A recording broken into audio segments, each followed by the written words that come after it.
All right, really quickly, we're going to start rolling.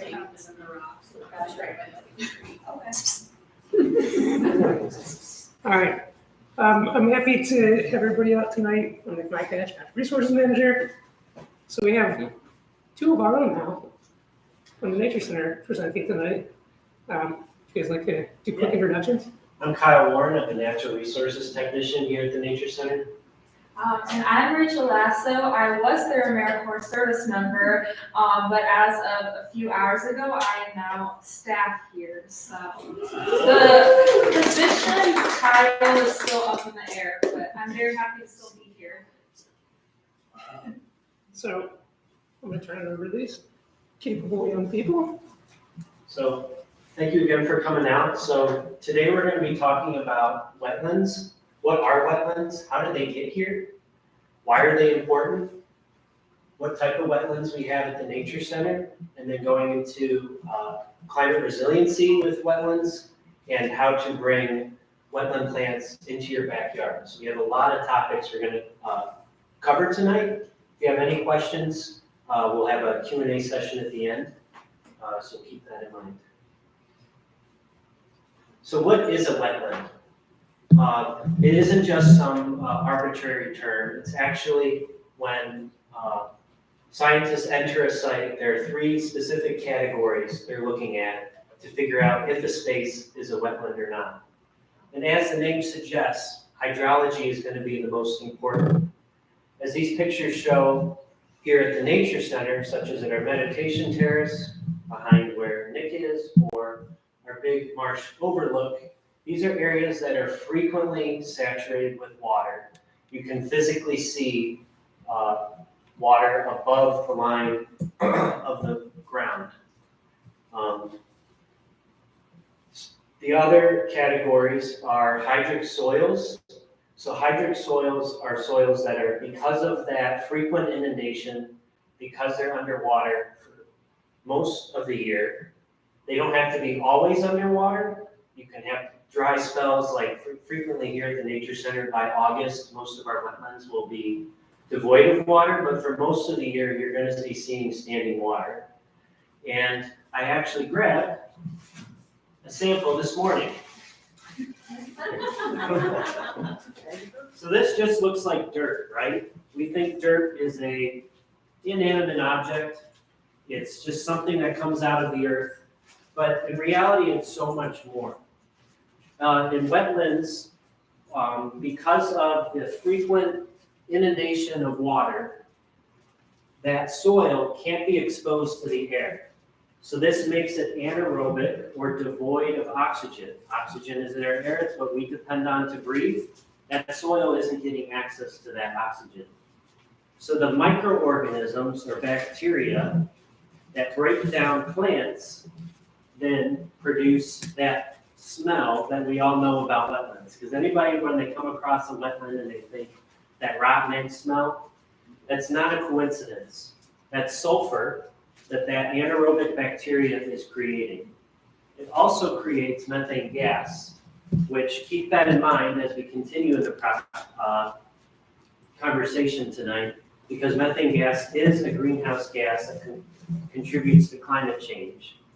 And a question to ponder, if wetlands produce methane gas, does that make them a good solution to solving climate change, or does that make them a problem? And we're going to be answering that question tonight.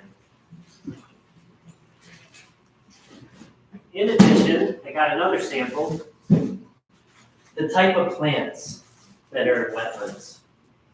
Wetland plants take a lot of stress. Because of that frequent inundation of water, most plants, if they were exposed to that kind of water, would rot out.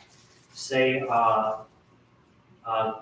plants, for example, that live in prairies or grasses, grasslands. Those aren't going to be able to survive. They'll rot out if they were in that saturated water.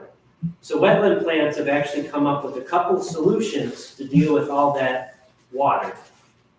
One of them is the outside of the plant tends to have, and this is actually an invasive plant. This is yellow flag iris.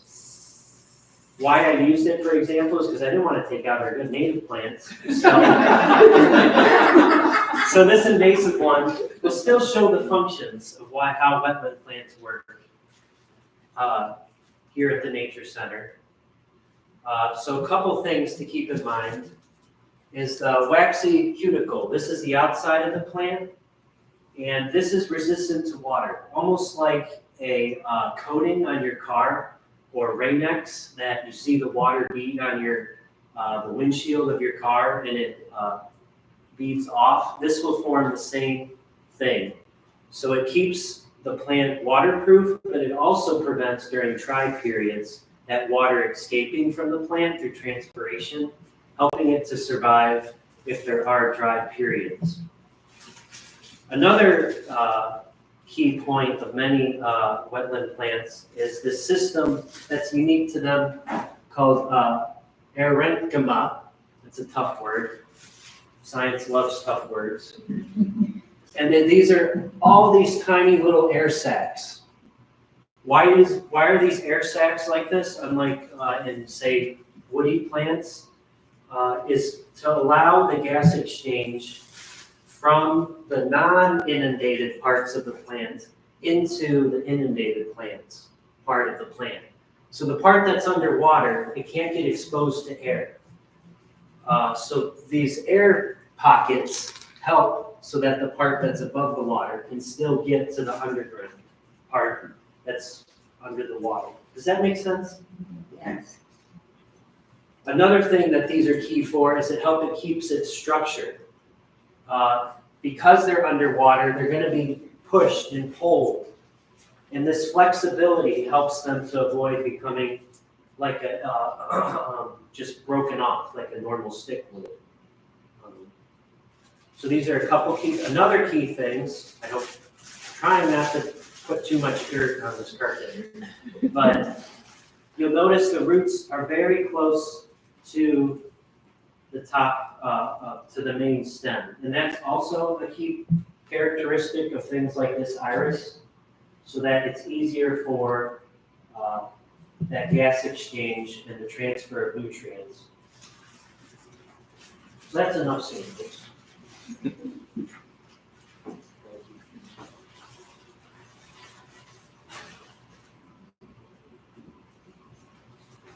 So wetlands is the broad category, and there's subcategories that define what type of wetland you are seeing. So when we think of marshes and swamps, you might think those are the same thing, but they're actually not. Marshes, like we have here at the northern end of the property, are wetlands that have very deep water levels.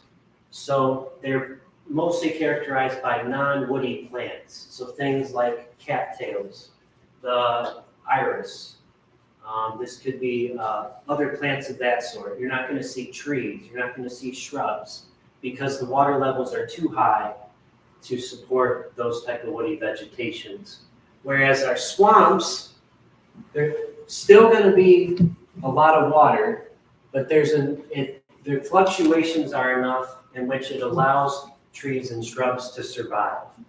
And there's trees that have specially evolved to be able to live in swamps. These are things like green ash, elms, silver maples, swamp white oaks. There's a variety of trees and shrubs, buttonbush, and many others that have over the course of evolution have been able to survive in swamps.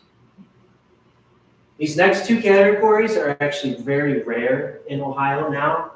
Many of the species that inhabit them are endangered because bogs and fens are highly sensitive to pollution. Any type of human activity can immediately cause them to erode.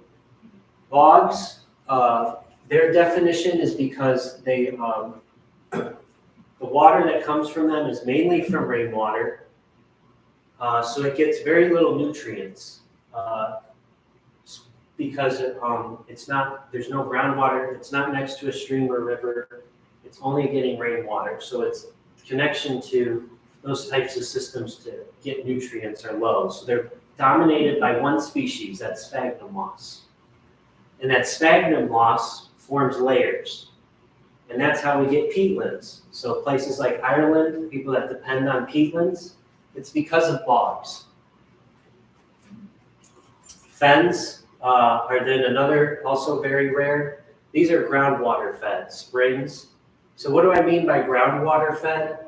Is these don't have any connections to any streams, rivers, lakes. There's water as underneath that soil that's feeding those fens. And they're very rare species, such as they actually even sometimes will have carnivorous plants because of the lack of nutrients in those things. So sundew is a great example of that. And those are very rare and endangered here in Ohio. So now that we know what a wetland is, how did they get here? This is largely in Ohio due to the last ice age. The Laurentian ice sheet, as it was called, started about 2.6 million years ago. Now, that's on and off. It wasn't a constant from 2.6 million years ago to about its peak at about 26,000 years ago, and then ending 11,000 years ago. There was periods of advance and stoppage, or even sometimes melt, and then it would advance more again, so it was sporadic. It wasn't consistent.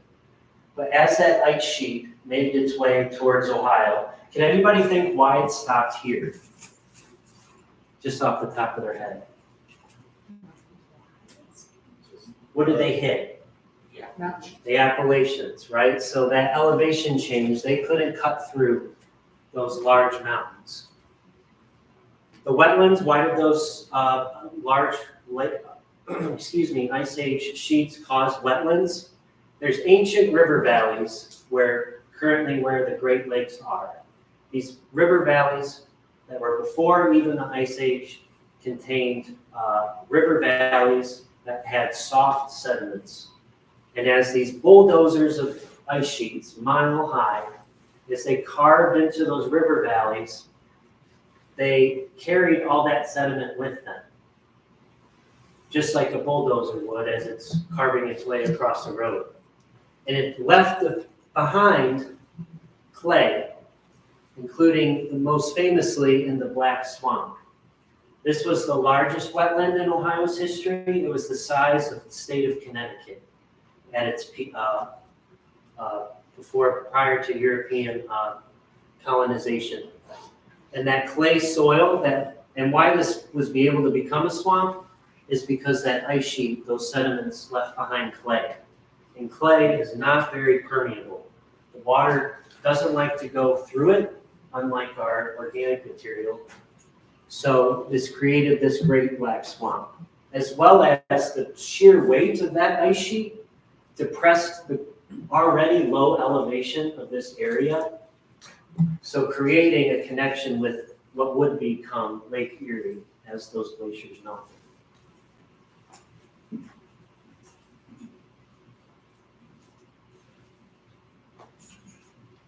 So 90% of wetlands have been lost in the state of Ohio. How did this happen? As Europeans started to settle here in Ohio, including here, the Shaker Lakes, the Shakers themselves, when they came across this great black swamp, they saw it as a nuisance. There's all these mosquitoes. I can't get my horse and buggy across this, it's impossible. It's impossible to impasse. So they started draining. How did they drain? Through what's called tiles.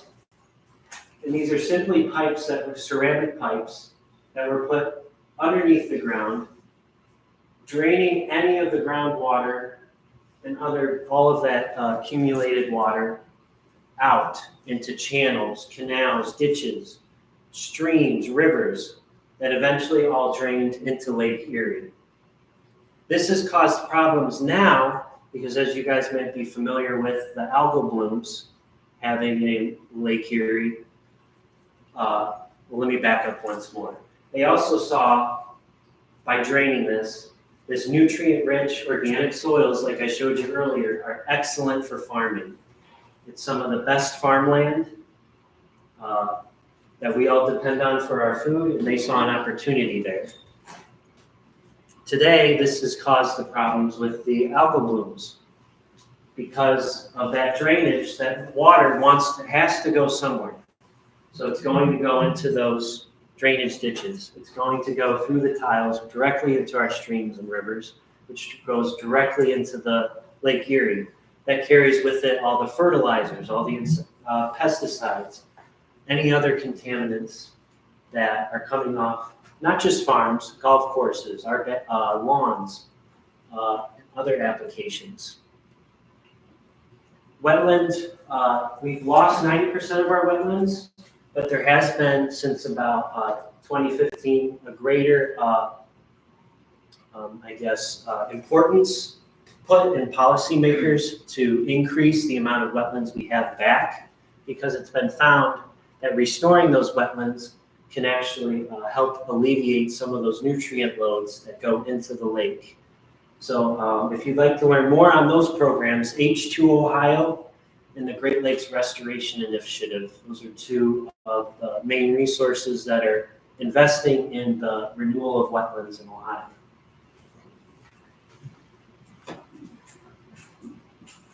Okay, so some of the ecosystem services of wetlands, besides them being very biodiverse, they provide habitat for rare and endangered plants and animals.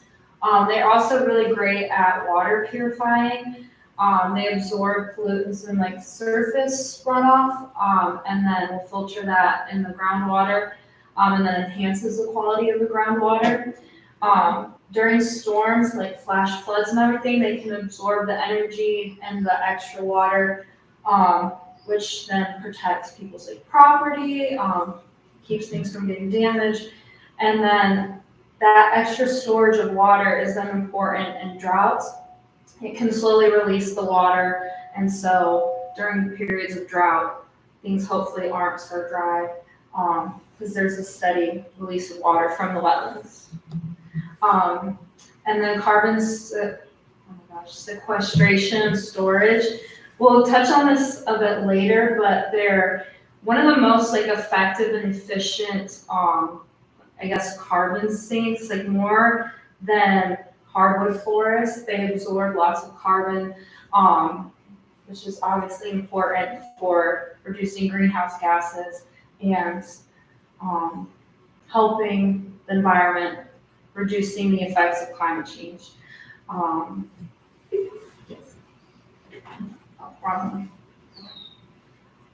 So what are the wetlands here at the Nature Center? So we have two major wetlands. The first one is you're going to see most easy, simply by going onto North Woodland. And right here, you're going to see a steel plate or spillway or weir, and that's actually what created this 5-acre wetland here. If it weren't for that weir, this would actually be a floodplain forest. It would simply be, which we have on most of the property, is floodplain forest along the dome. So as the dome reaches its banks during storm events, that water will infiltrate into the floodplain, and that's created its own diverse ecosystems. But the marsh and swamp, which we both have, so if we go back to remember from our first slide, marshes are characterized by things like non-woody vegetation, like our rosemallow, versus our willow swamp, as it suggests, contains more woody vegetation such as black willow, ash, elm, silver maple. So this is about 5 acres, and then we have a smaller mini marsh or swamp, which is about 1 acre. So about 6 acres total of wetlands here at the Nature Center property. And I like to point out this story because it kind of was by accident. If that steel plate wasn't there, we wouldn't have this 5 acre wetland here and all of the high productivity that it provides, the diversity of species. Some of those species include dominant species include green white ash, black willow, American elm, elderberry, buttonbush, woolgrash, red dozier dogwood, and also some invasives like European privet, creeping jenny, rice cutgrass, foul mannagrass, woolgrash, swamp rosemallow, jewelweed. The point being is that wetlands, because of their rich organic soils, can provide really high productivity numbers with a lot of biodiversity, much more than you would see in the forest world. Wetlands also are some of the most important migratory bird habitats because of the variety of plant species they support. Migratory birds need that stopping point to be able to get, for example, the berries of elderberry. Those elderberries contain high protein, high fat content that those migratory birds need to make thousands and thousands of miles journeys. And without those species that inhabit wetlands, their journey would be much more difficult. There's a lot of bird species. I'm not even going to pretend to know all of them, like Julie West does here. But great examples you see commonly are great blue herons, green herons, warblers, thrushes, orioles, catbirds, red-winged blackbirds, belted kingfisher, one of my favorites, among many others. You also see a variety of reptile and amphibians, such as snapping turtles, redback salamanders, green frogs, and even small and large mammals like raccoons, opossum, mink, deer. So all of these species are utilizing a very limited resource.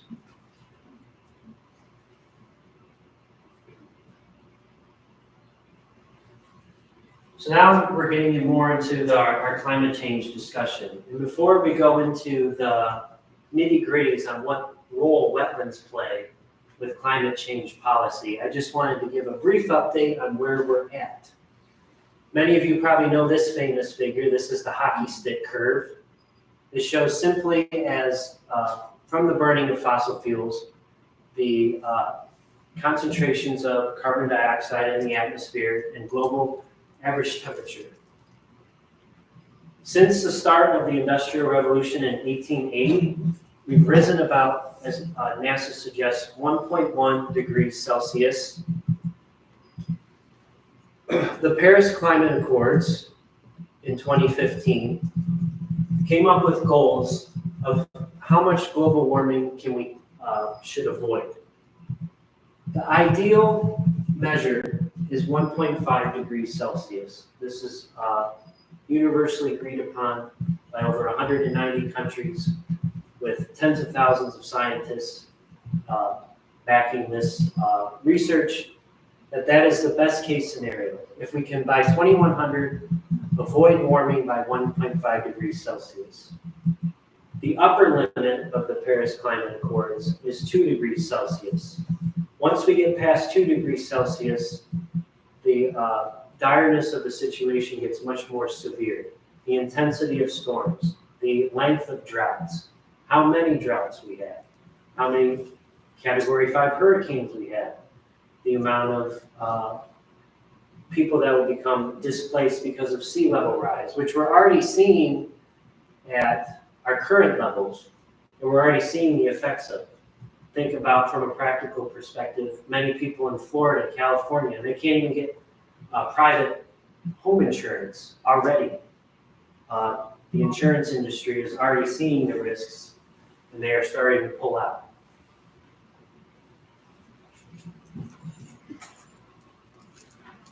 So what role do wetlands play in this? And what is this chart? There's a bunch of numbers. I want to focus on a couple key points. This one right here, this 10. And this is in petagrams of carbon per year. Now what the heck is a petagram? So there's an analogy I liked to put that in perspective, is to think about a train of railroad hopper cars full of coal. Coal is about 80% carbon. So one hopper, you see one train car, holds about 100 tons of coal. That hopper car is about 60 feet long. Then the train hauling 1 petagram of carbon would have to be 156,500 miles long. Multiply that number by 10, and that's how much, as a humanity, we are producing in carbon every year.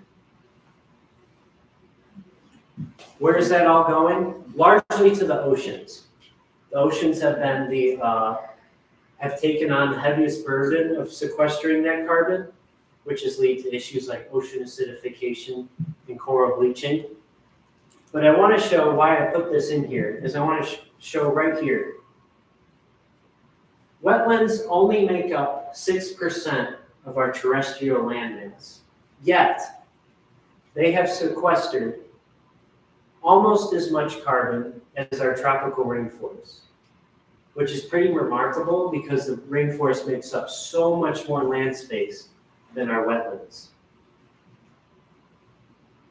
Now, what does this play now right here? Methane, right? I talked about that earlier.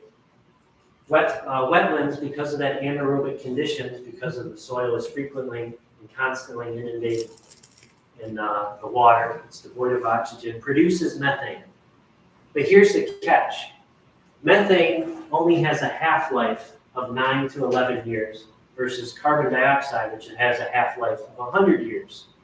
A half-life, if you take a piece of paper, for example, say if that's my molecule of methane, a half-life means I fold that paper in half.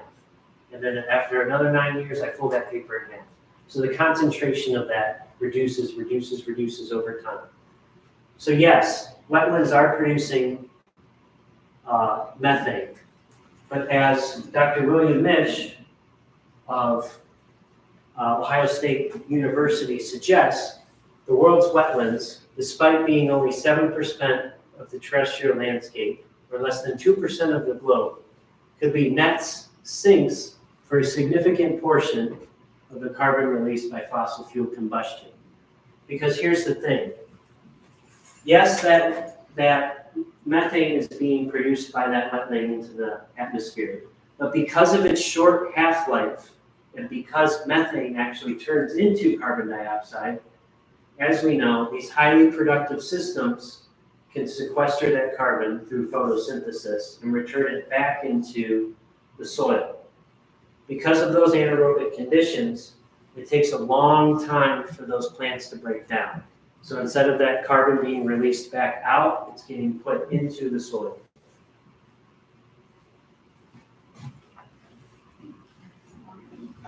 Okay. So on the far left, we have a picture of our wetland and what a good biodiverse, providing lots of ecosystem services, wetland looks like, and then on the right, what to avoid and what not to do. So as we said before, a wetland should provide habitat for lots of different species. You should be seeing lots of different plants and animals in your wetland, which is a sign of good quality, high quality. The one on the right, drained, poor quality, they're gonna emit those greenhouse gases, whereas the one on the left, our wetland, we are carbon sink. We're hopefully, reducing the amount of greenhouse gases and not contributing to climate change. And then the little news on the corner. Ponds release more greenhouse gases than they store. Yeah, just what is on the right too. Also, are those algal blooms on Yes. there? Yeah, so what Kyle had said about earlier, with, draining the wetlands here in the Shaker area, and now we have more algal blooms on Lake Erie. That same thing is gonna happen when you don't have that, water purifying, just kind of in between that. Okay. Hello. No. Oh, Oh, we're back. okay, well, the ghost said next line. So to summarize, protecting biodiverse wetlands is important because you may say, well, if I drain it and create a retention pond, I'm not having to worry about flooding, right? I'm still getting my water stored in a basin. But because of that lack of vegetation, because of that lack of all that methane that's being released by that retention pond isn't going to be sequestered when it turns into carbon.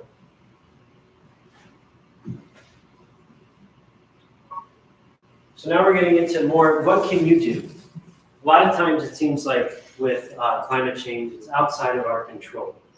So this point of the presentation is we're trying to present ideas on what people can do in their own backyard. Many of our previous Bringing Nature Home talks have talked about building up gardens. Generally, it was, as native landscape suggested, putting down cardboard and then mulch and soil to kill that grass and creating pollinator gardens or native plant gardens that way. I'm suggesting something different because of our focus on wetlands today and the creation of rain gardens. We have two major rain gardens in front of our pavilion that are great references. The main points being that at a minimum, think about in your yard where water may be already pooling. Is it along a sidewalk? Is it along your driveway? Maybe beside your garage? Is there a spot in your yard that's just always wet? Take advantage of that. Nature's telling you a clue. And that might be a great spot to put a rain garden. If you want to go even a step further, you can actually take your gutters and have that, instead of going into the storm drains, going directly into a rain garden. A rain garden should be at least, in Northeast Ohio, because of our clay soils, should be a minimum of 6 to 8 inches deep. A way to test your soil too, if it's drainage, is to make a hole about this big, that 6 to 8 inches deep. Take your hose, fill it with water to the top. Does it take a few hours for that water to drain out, or do you show up the next day and it's still full? If it shows up the next day and that hole you dug is still full of that water of that hose, then you're going to probably need to dig out 6 to 8 inches of soil and refill that with a sandy soil mix. So mix 1 part sand to 1 part garden soil or compost. I would recommend, because compost is going to have those act as like natural fertilizers. So you're going to, at that deepest point is where you're going to be 6 to 8 inches. You mix to the next slide. So I wanted to point out in this example I found the importance of berms, but also not overdoing it. Berms help to retain the water inside that 6 to 8 inches you just dug out and just planted with wonderful native plants that Rachel will be going into in just a moment. That soil you dug out, say that clay, reuse it on your berm. It's going to save you cost. It's going to save you resources by having to get that clay sent out. Use that as to hold that water in, but not overdoing it. I've seen many examples where people place it, they try to do the right thing, putting a depression in their yard, but then they put a berm through the whole surrounding thing. If I do it around the surrounding thing, no water's gonna get into it. So you're defeating the purpose of your rain garden. So it's really important to think about the topography of your yard. Where is that water flowing? Where is it pooling? And taking advantage of that. Start small and manageable. If you can't take out, say, a large portion of your front yard, it's just, because of the physical labor, or you can start something as small as the tables we have here, or even smaller than that. Start with what you can. Any effort you can do to introduce native plants into your yard is going to help create more climate resilient communities. Doug Ptolemy talks about this in Bringing Nature Home. If every American, just their tree lawn, converted that into a native garden, such as a rain garden or pollinator garden, as some of our previous talks talked about, it would be the largest national park in the United States. Just our tree lawns, not our whole yards, not having to transform, acres and acres if you have that, just our tree lawns. If you see in your rain garden that the mosquitoes are appearing, or you're just, then it probably means that you didn't amend that soil. That's a frequent complaint people have. I'm worried about mosquitoes in my rain garden. That shouldn't happen. If you did that test first of seeing if your soil's drained, and then replace it with that sandy compost mix, you shouldn't be having any standing water to the point that mosquitoes should be coming.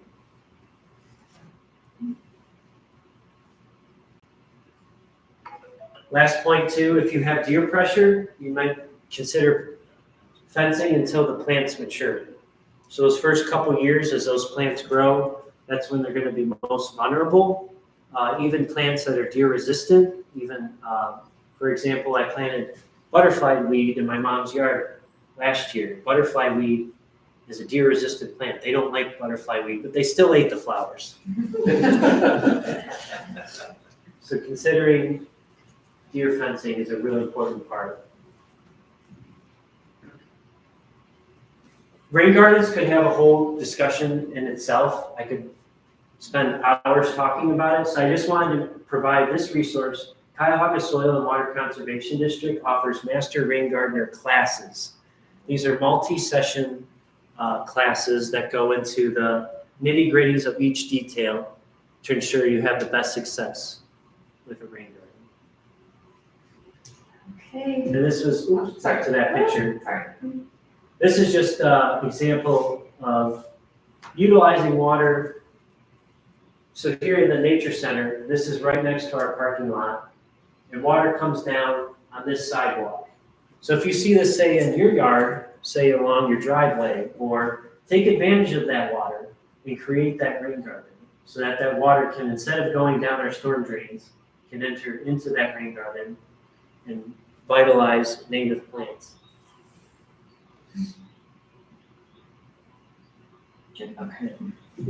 Okay, now we're going to get into native plants that will thrive in wetlands, or if you were to make your home rain garden. The little plant sale picture is what will be available at our plant sale, online, pickup and delivery. I hope I'm saying it all right. There's a lot. I know the in-person plant sale is May 10th. And then all the other dates, I'm not sure yet, but you can find that on our website. Okay. And then all these plants, they all are good in part shade to full shade. Or full sun. They don't require like full standing water. So if you were to have, some are fine in dry soils, other just like medium wet, but it doesn't need to be like completely like a wetland in order for it to be successful in your garden. And then also, as you do decide to build your garden, keep in mind that when they are young, you may have to show extra love to them, as Kyle said. So like caging them in or making sure you're watering them by hand when it is the drier period during the summer, like in July or August. Okay. First we have red twig dogwood. This is great as a border instead of, see Kyle had mentioned a little bit previously about privet. You see that a lot. I didn't realize till I started at the nature center actually how much privet is literally everywhere. But it's invasive, so another good alternative for that sort of like thick kind of barrier in your yard would be redwood dogwood. It gets to a height of about 10 to 15 feet tall. It's really pretty because it stays that red twig in the wintertime. So in the spring it will have these like pretty white flowers, but then it will still remain this pretty red in the winter. So it can add a pop of color when everything else is looking dreary.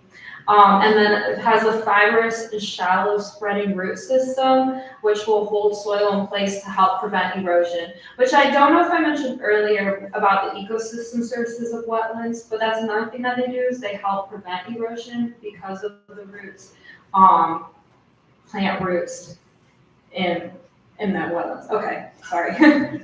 And then another benefit of red twig dogwood is they're a larval host for the spring azure butterfly, and then their nectar attracts 4 types of specialist bees. Couldn't find them on the internet, but they do. And then they produces milky white fruit for birds as well. And we do have some big birders in here, John and Julie, but some of the birds that a red twig dogwood attracts and you could see in your yard would be the American goldfinch, robins, brown thrashers, eastern bluebirds, gray catbirds, cardinals, northern flickers, mockingbirds, and purple finches. Okay. Next up, we have elderberry. It gets to a height of 6 to 12 feet tall. It represents the tree of healing and prosperity. It does thrive better in sunny locations, but it can tolerate the shade, so if you have a more shady area in your yard. Again, stabilizes areas prone to erosion, its root systems will. Used as a nesting material for native bees. It also attracts many pollinators to its nectar, and then it attracts mammals to its fruits, so other birds. This is a trend you'll see as I go through all these native plants is that a lot of pollinators are attracted to them, which is what we want, and it's a thing that invasives don't provide for the environment, and you're not going to see in your yard as well. So when people do plant invasive plants, maybe better, probably not, maybe more easily managed, but you're not going to get birds, bees, butterflies, things like that, like you do when you plant your native species. Red twig dogwood apparently is not available at our plant sale. Neither is elderberry, but still very cute. Buttonbush is available though. They're frequently found in a lot of nurseries too. So like places like Meadow City, Avonlea, many of our local garden centers. That's why we included many of these plants. We got a lot of red twig from Home Depot, didn't we? Is that where it's from? Yeah. So you can go to your local Home Depot and get some red twig. Buttonbush grows naturally along creeks and ponds and other wet areas, so it'd be perfect for your home rain garden. It's a host plant for the tiny skink moth and the hydrangea skink moth. And again, attracts hummingbirds and butterflies. Some examples of the butterflies that you could expect to see. And then waterfowl and songbirds will eat the little nutlets on them. If you want to add anything to as I'm going through, just feel free to pop in. Pussy willow, also available at the plant sale. A larval host for 18 butterflies. And attracts eastern phoebes and chickadees. These will grow 10 to 20 feet tall. And I forgot to say for buttonbush, it'll grow 6 to 12 feet tall. I didn't realize until I started here at the Nature Center, but one of my favorite trees was a weeping willow, and that is either not native or invasive, so I was like, darn. But there are a lot of other really nice willow trees that could be used in substitute. Pussy willow being one of them. They have the really pretty white flowers on them. So. And then next we have black willow. Native to moist, wet soils of floodplains, stream banks, river banks, swamps, marshes, ponds. Again, a shallow spreading root system, so that will help for stabilizing erosion. And then it attracts eastern tiger swallowtail, mourning cloak, red spotted, purple, I think I forgot a word there, and then the eastern common. Very pretty. Not available at plant sale, but check your local nursery. Elms also grows near rivers and streams. Another thing that you'll see a lot too is all these plants are growing along rivers or streams or wet areas, which is why they are in the presentation on wetlands, because they can be found in wetlands and they're very important. Host tree for multiple species of butterflies. So your painted lady, eastern comma, mourning cloak, and question mark butterfly. And then its helicopter seeds attract many birds, including orioles, cardinals, chickadees, and woodpeckers. Much of our elms have unfortunately passed in this area due to Dutch elm disease. But why we still included it in the presentation is because there's two cultivars, Jefferson and Princeton. These are cultivars of disease-resistant American elms, so that you can use those in your landscape without having to worry about the Dutch elm disease taking your tree. Oh, and this will grow 50 to 100 feet tall. White oaks, love them. Prefers rich, deep, moist soils. They're a prime larval food source for many butterfly species. Many birds, woodpecker, turkey, quail, ducks depend on its acorns. And then the bees will actually use bark for shelter, and spring catkins for pollen. We had the Earth Day tree giveaway. What we were giving away was a chestnut oak, but everybody was so scared to take that for their tree because they do get very big, 60 to 100 feet tall. But as Kyle always says, we're not going to be around for that. So plant it in your yard. It'll provide these benefits way in the future for your grandchildren or your great-grandchildren to see. The importance of oaks too. Oaks are some of our more, some describe them as keystone trees or keystone species. These are species that are vital in supporting the habitats in which they are in. Oaks can support over the caterpillars of over 400 species of moths and butterflies. So oaks are some of the most important trees if you do decide to plant a tree that you can do in turn to encourage biodiversity. Okay, next we have sycamore. Thrives best in medium to wet soil. It can grow in wetter soils, and it can also tolerate clay soils. So Kyle had also mentioned that earlier, but you'll see that a lot around this area, clay soils. So this would be a good option if you wanted to plant that. Pollen, of course, attracts bees, and it's a host for many butterfly species. Oh, and it grows, did I say 75 to 100 feet tall? Sorry, we have two laptops because technical issues, so going back and forth. Okay, cardinal flower grows best in wet areas. Pollinator and bird friendly. Most commonly, you'll see hummingbirds, and attracts butterfly, bees, and other insects. This is available at the plant sale. And also a quick plug, if anybody saw, but I had done a native zodiac sign, so I matched your native plant to your zodiac sign, and this was the one for Aries. So if you're an Aries, maybe get a cardinal flower in your garden. Blue vervain grows in wet fields, meadows, along riverbanks. It's easy to grow in your garden. There's a lot of vervain actually out in our marsh. Attracts, again, butterflies, skippers, bees, bee flies, and hummingbirds.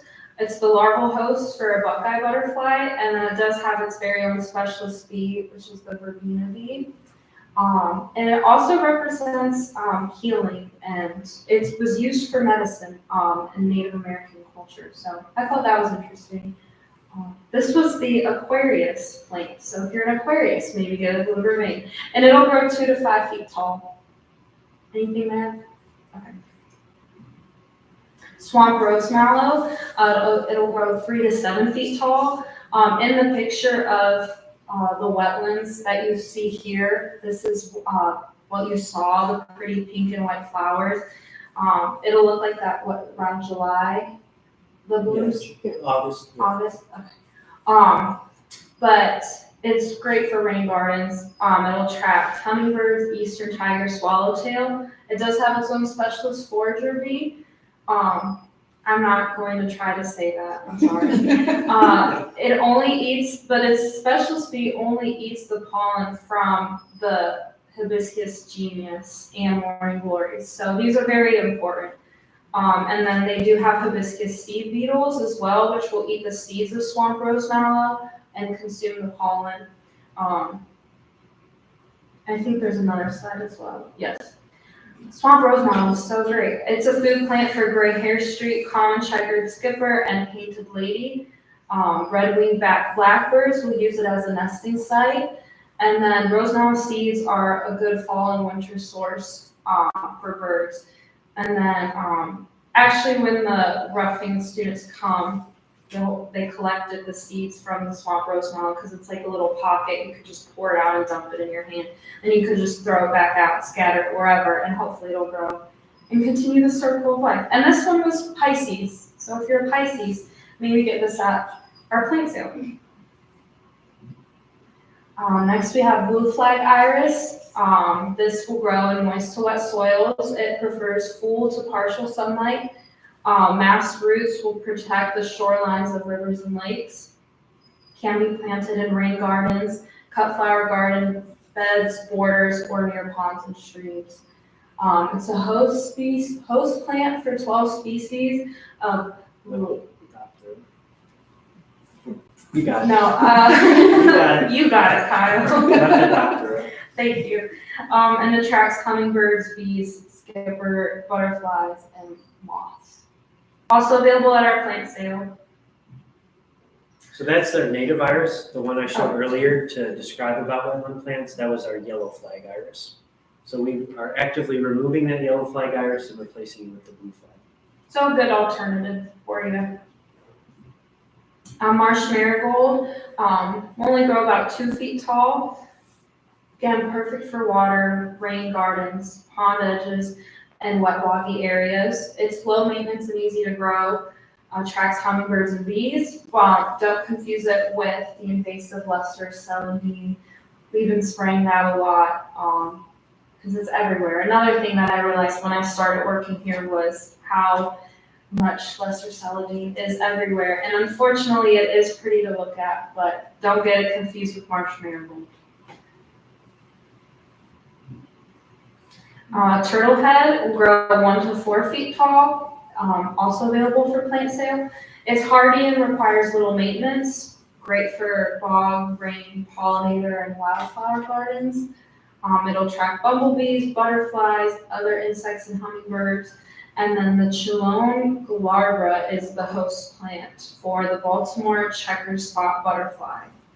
There are different turtlehead species for their different colors as well. This one is the white turtlehead specifically that we're selling.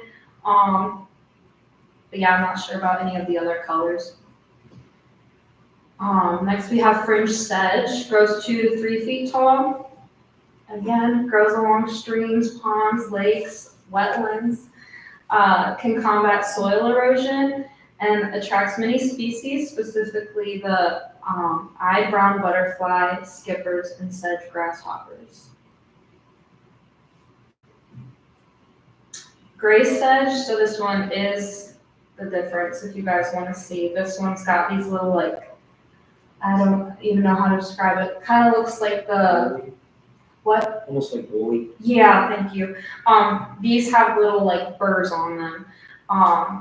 And this one is available for plant sale. So if you do like the kind of more sedge looking plants, this is a good option. It supports various satyr larvae and then provides an overwintering habitat for a variety of wildlife.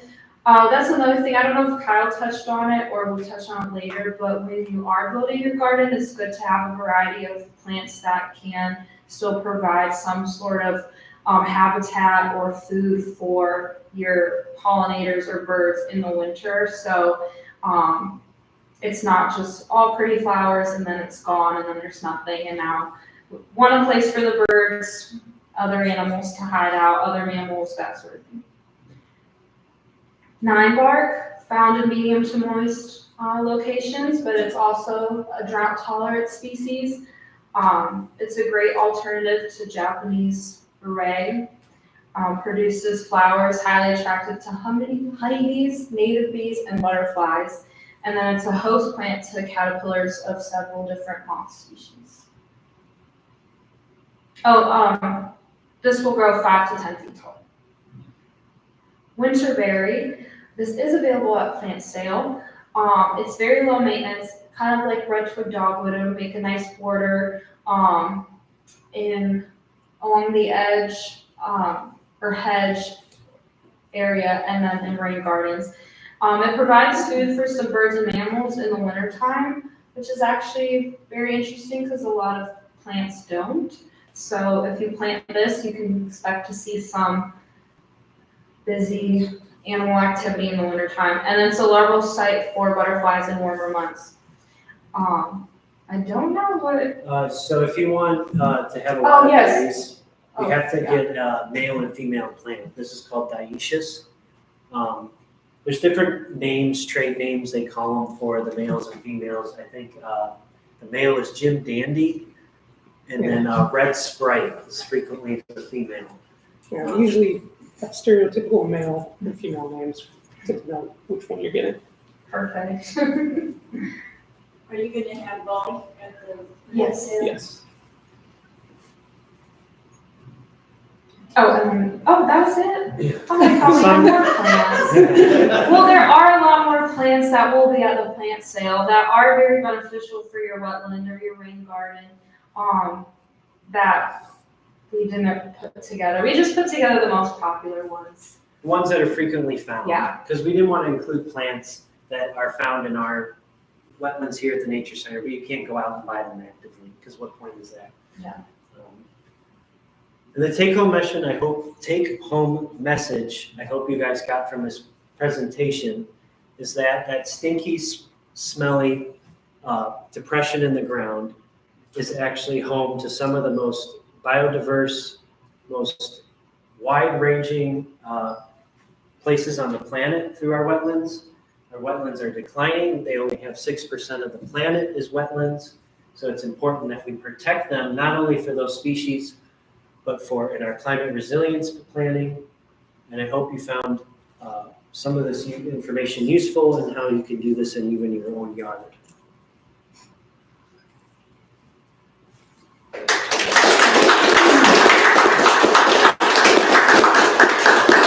And we covered a lot of different things and we kind of very fast. So is there any questions, or would you like us to go back to a slide you would like to clarify, or?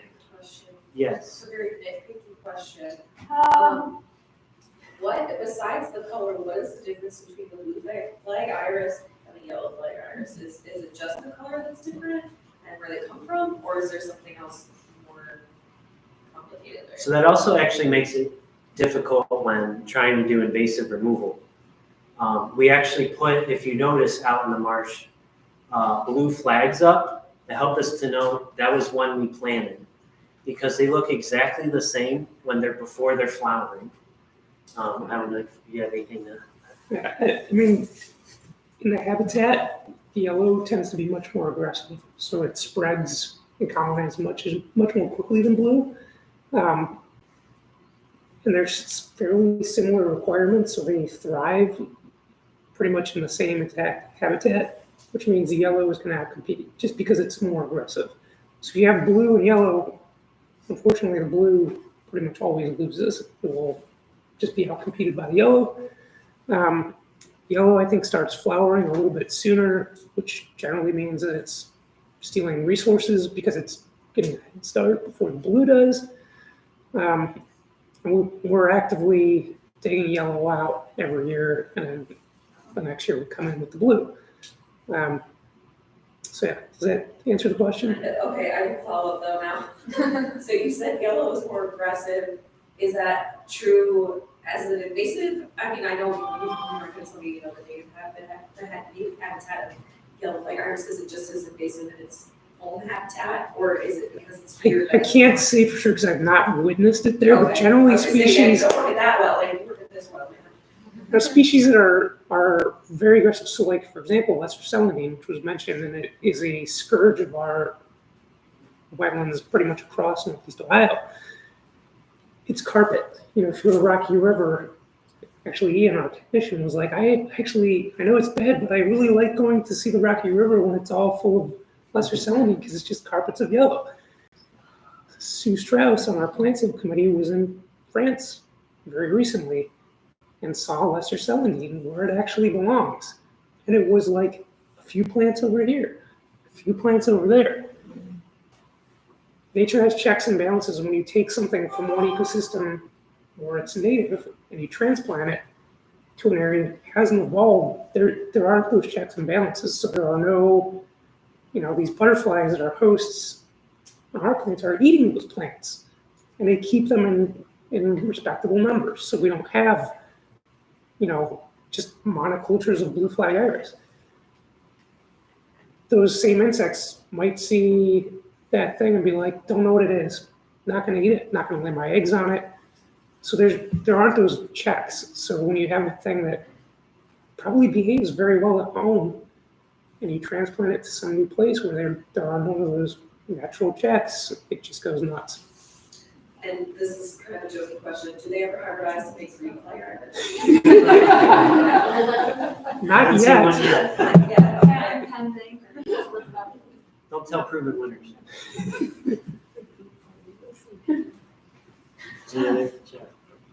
I have a perfect area at home for a rain garden, and I'd like to put one in this spring. Mhm. So how do I go from, you know, basically zero knowledge to, you know, potentially putting in a So let's go back to successful that. rain garden? Yeah, I know you recommended that Cuyahoga Right. County website. and the biggest point, and why I've mentioned about, is you gotta go down, not up. We think a lot of times when we're building garden beds, you know, we're putting that cardboard and compost and mulch. We're building up from that turf grass. So the rain garden is the opposite. You gotta dig down.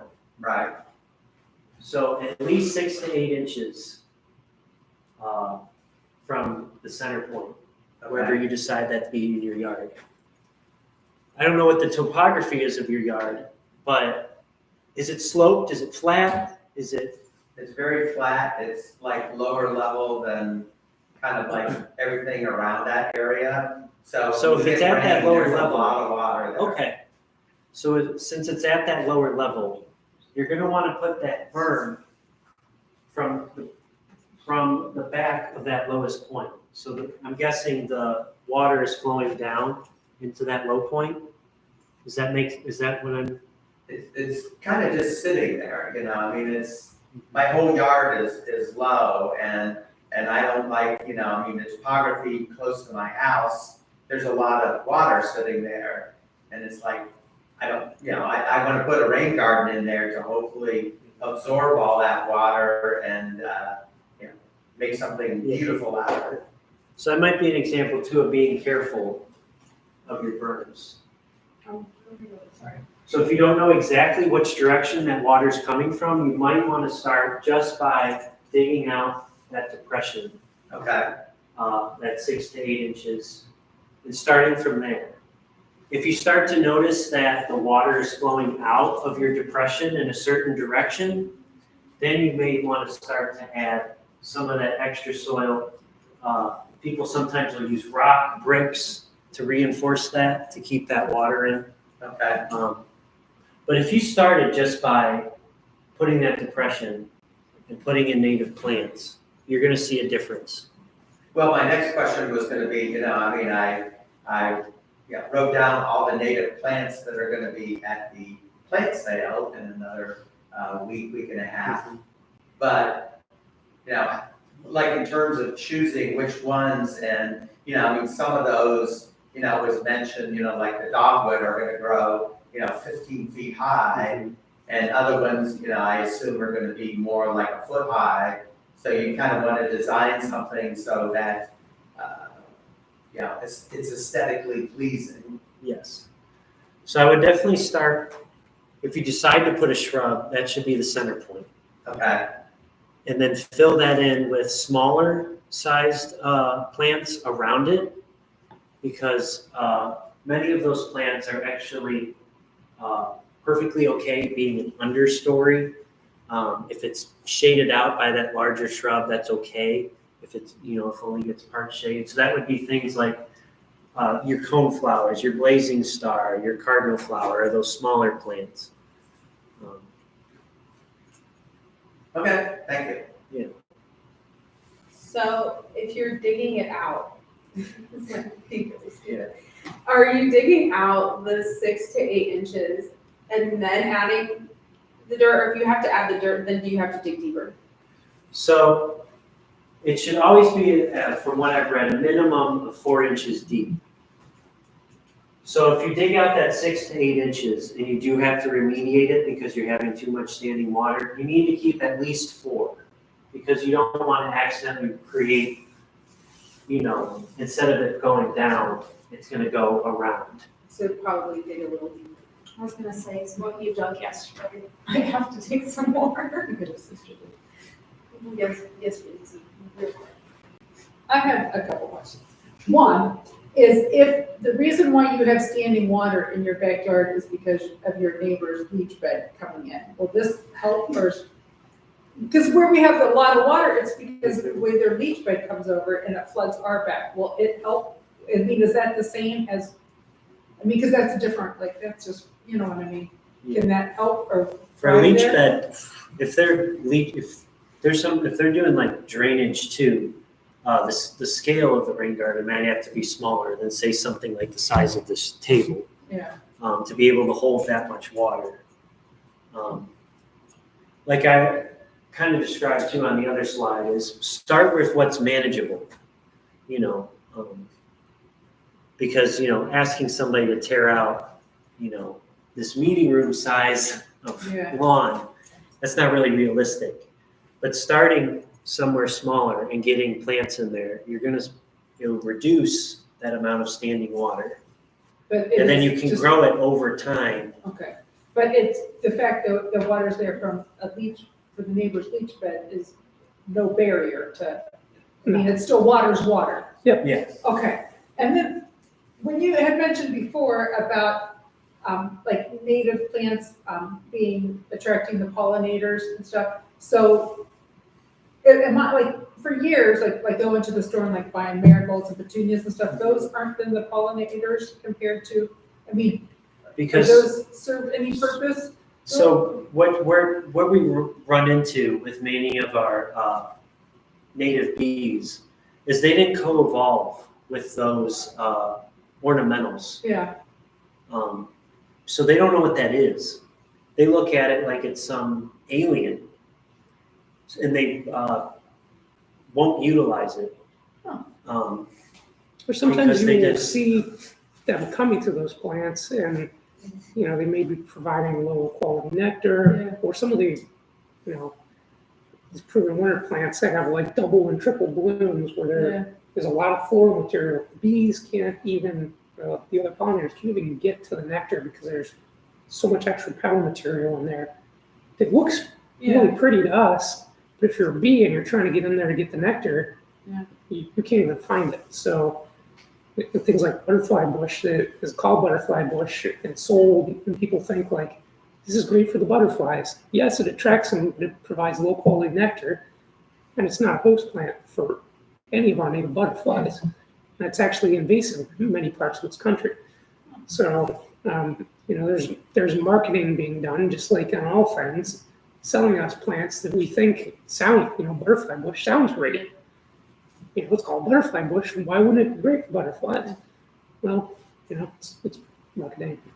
I wouldn't know that all those years. It's actually really interesting because, you guys know I used to work at Green Circle Growers, which I don't know if no one knows what that is. It's one of the largest retail greenhouses in the country, ships plants to Canada, all over the country, but coming here and then realizing also the amount of invasives that have grown in the greenhouse, and they are like slowly, saying, hey, you can't grow that anymore, but it's taking time, like everything takes time, but like we'll see a lot of hetera ivy and then vinca, and just runs and runs. Like I'm like bigger greenhouse than you could expect that fits like 35 tables in each row, and then each row has 36 trays, and there's how many different cells in those trays.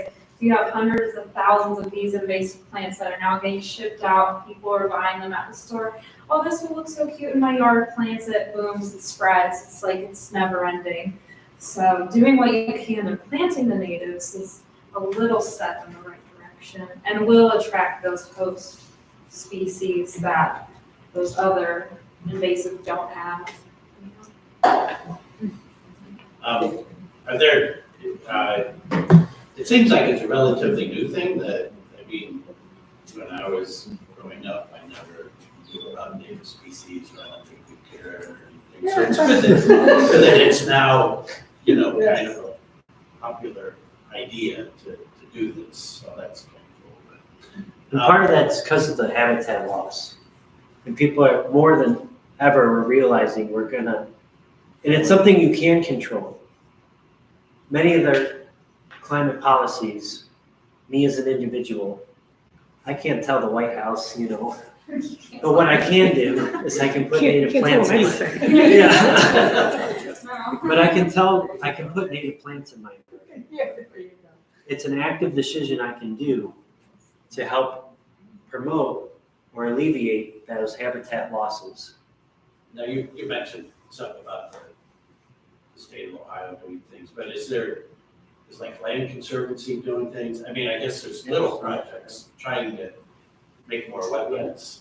The Nature Conservancy We have also, this great, like swamp that's now gone.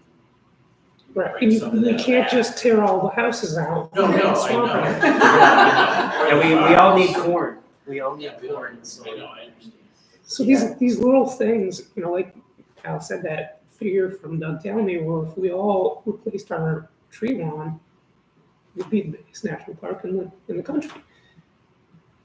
It seems petty and small to think like I'm gonna put this little garden in my yard, but if more people start doing that, those little differences pile up and they accumulate and they have real impact. I did talk last year, and I told people, like, if you put these things out there, these things will come, and it doesn't have to be big. You can do, like outside our door, we have some pots, so we put native plants in. You'll get butterflies and bees and things coming to the smallest little pot that has natives in it.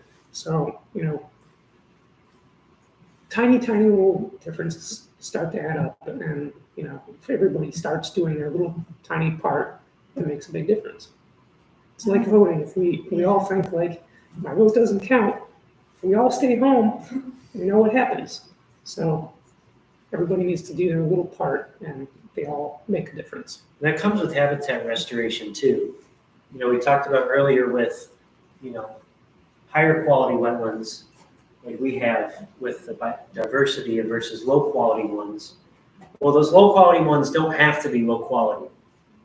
We can work with landowners, we can work with farmers to increase the amount of vegetation in those ones that are devoid of life, to make them, instead of greenhouse gas emitters of methane, make them sinks.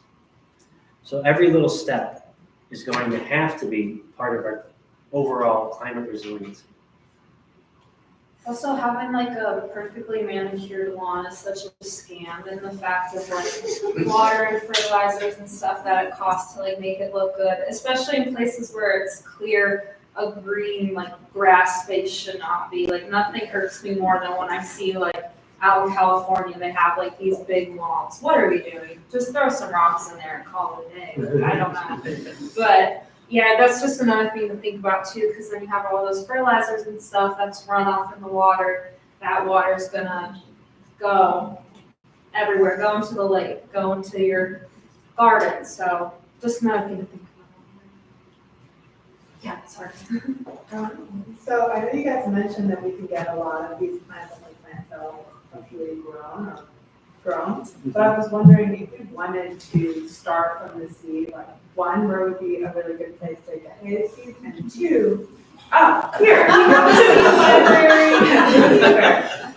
And then do you start them in your home, like in pots in your home, or would you be able to start the seeds like right outside in your garden then? And if so, I'm assuming you wouldn't bury them all the way down the 6. So we have a great strategy. We actually had a class this winter with Nick Fletcher on winter seed sowing, which is taking milk jugs, cutting them in half, filling that with soil, and then your seeds, and then sitting them outside all winter. Native seeds need that cold period for them to germinate. It's part of their genetic code. Without that cold period, they won't sprout. So, and that's a cheap, easy way to get seeds started. Some people, yeah. Are you gonna do the seed workshop again this coming winter? Yes, probably 2 or 3 times. It always, 2 or 3 times we'll do it. So you're more than welcome. Yeah. It's also the easiest way to start any seed really, because you really just put them in a jug and you put them outside and you We do for vegetables, Yeah. annuals if you wanted to, but no annuals. Do you have any other questions? I have a follow-up question about the seed library. Is that why you put them in cold storage then in the winter? It is. Okay, I've been here for almost 4 years now, I never put that together, that's embarrassing.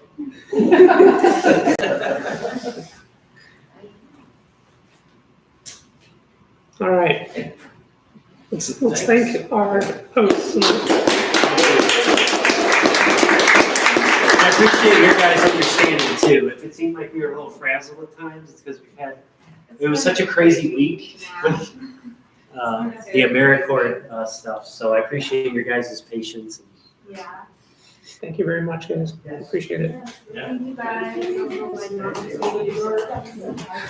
Did you guys better dig a hole?